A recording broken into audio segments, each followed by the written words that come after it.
Voilà, un fou rire de bébé pour démarrer la journée. Moi, je dis qu'il n'y a rien de mieux. Plus d'électricité et vous l'entendez, il y a une sirène qui retentit en ce moment. Pour l'instant, il n'y a pas beaucoup de voitures, il n'y a pas énormément, on va pas dire qu'il y a une fuite massive des civils à l'heure où on se parle depuis la place Maïdan, même si effectivement vous l'entendez, la sirène retentit. Et donc effectivement, Kiev qui se réveille ce matin bombardé, alors même qu'hier soir, c'était absolument pas l'idée générale ici à Kiev. C'est donc la guerre et nous entrons ce matin dans un autre monde. Vladimir Poutine change aujourd'hui le cours de l'histoire. La guerre aux portes de l'Europe, la guerre après la pandémie, la guerre à laquelle personne ne voulait croire. La Russie, je prends le pari, n'envahira pas l'Ukraine. On va voir ce qui se passe depuis la fenêtre de la chambre. On va rester avec vous, Clémence. Ces sirènes qui retentissent, c'est des sirènes pour annoncer un bombardement ?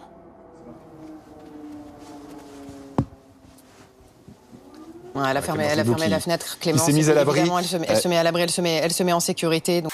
Vous étiez au KGB, vous avez rencontré Vladimir Poutine, parce qu'au départ, il vous a interrogé, c'est ça ? Oui, là c'est notre première rencontre avec ce connard. Ah oui. Vraiment, ah ouais, c'est. Ah oui, c'est un connard. Ouais. Je crois que Bernard Guetta voulait justement rebondir. Non, messieurs, c'est moi Pardon, qui Léa, excusez-moi. Pardon, Pierre Servant, non, et on continue si vous le voulez bien.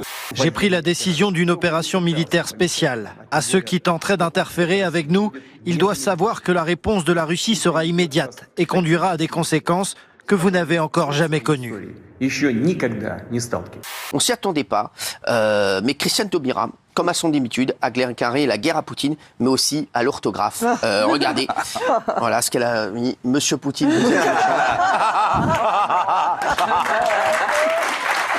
Qu'est-ce que vous attendez aujourd'hui de la communauté européenne, du soutien international ?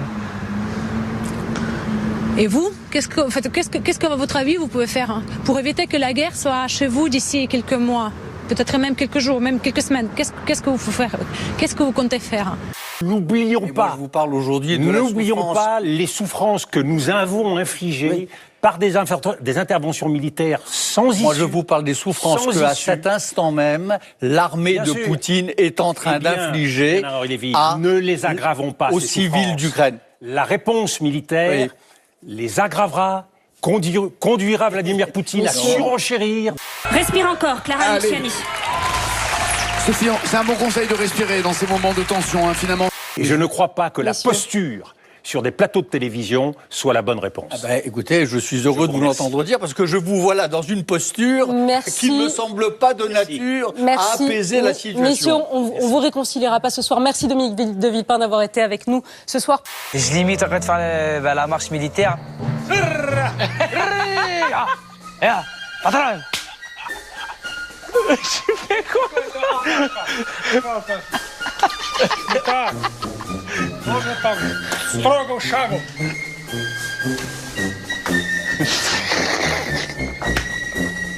Je veux pas dire qu'il est fou, parce que s'il est fou, il est irresponsable.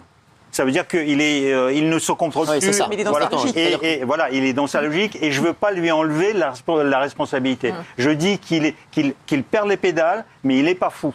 D'accord, donc, mais bon, lui pourrait avoir recours à l'arme nucléaire, comme vous l'avez dit. Il a la moitié de l'arsenal nucléaire de la planète. Et là, qu'est-ce qui se passerait? La fin du monde. Qui a fait son temps.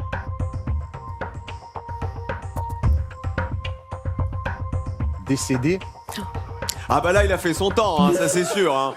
Ça y est, maintenant tu sers plus à rien. Il a fait son temps. Salut. Oui. Ça, c'est le travail à marin. Les familles? Ouais. Et papa, du coup, c'est plutôt quoi son travail, lui?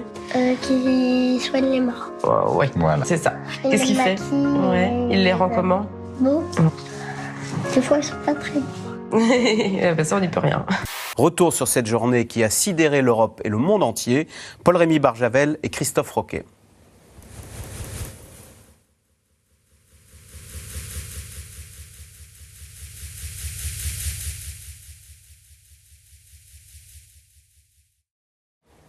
Bon, alors, il va repartir dans quelques instants. Il a voulu être espion, donc il était à l'Institut Andropov. C'est ça le... Et il s'est passé un truc que mon éditeur n'a jamais voulu mettre dans le livre. Donc en fait, il est entré à Leningrad à l'époque. Il avait un petit copain et sa femme. Il y avait sa femme qui portait son enfant, son futur enfant, et au lieu de voir sa femme, il est allé voir son copain. Ah oui, non, mais elle était forte, sa vodka. Désinhibé par les quelques verres de vodka, le jeune garçon du Gers se lance dans une déclaration d'amour à ses hôtes. Moi, j'ai envie de vous dire que je vous aime, mais vous comprenez pas. Ça restera longtemps dans ma tête. Tout le monde. Rahmat. Rahmat. Thank you. Thank you, merci. Et j'ai vraiment l'impression d'être à la maison et d'être là avec mes copains et de boire l'apéro. Ils se sont promenés à Saint-Pétersbourg. Ils étaient dans la rue. Il y a des gens. La Russie, c'est un pays homophobe. Donc il y a des gens qui les ont moqués. Il s'est battu. Ça a fini au commissariat. Et du commissariat, c'est remonté à Moscou. Et on lui a dit fini. Tu seras jamais plus espion. Et donc on l'a renvoyé à Leningrad. C'est dingue. Celui qui recouvrira mon tatouage gagnera son poids en zigounette. Et ça, c'est du bon. C'est tendre. On n'enlève pas la peau. Parce que mon zigounette, c'est tendre. C'est salé. C'est doux. C'est ça. L'eau salé. Ça sent pareil. Moi, j'adore ces petits saucissons, là. J'en mange tout le temps plein. Mais je savais pas que j'étais une addict à la zigounette. Putain, j'ai de la zigounette plein les dents, moi. Comment ça va, David? Très bien, Bruno. Cette petite partie de chasse avant de venir, ça s'est bien passé? Très bien. 22 francs, c'est nul, je suis désolé. On a dit pas les vêtements, pas les mères. Enfin, quand même. Bon, c'est vrai qu'au niveau fringues, c'est pas là où vous mettez le plus d'argent. Hein. Non, j'ai d'autres sources de dépenses, mais quand on a la chance d'avoir un corps de rêve, l'emballage, finalement... Il a raison, voilà, c'est bien répondu. C'est ça, les grands avocats, ils ont réponse à tout. Valérie Pécresse était hier l'invitée de BFM TV, l'occasion pour la candidate de revenir sur les soupçons de fraude lors de la primaire LR, à laquelle, je le rappelle, aurait voté un chien et des morts. Incroyable. Et voici le lapsus de la semaine. La vérité sur ce scrutin, c'est qu'il y a moins de gens qui étaient inscrits que de gens qui ont pu voter. Eh bien, bonne soirée.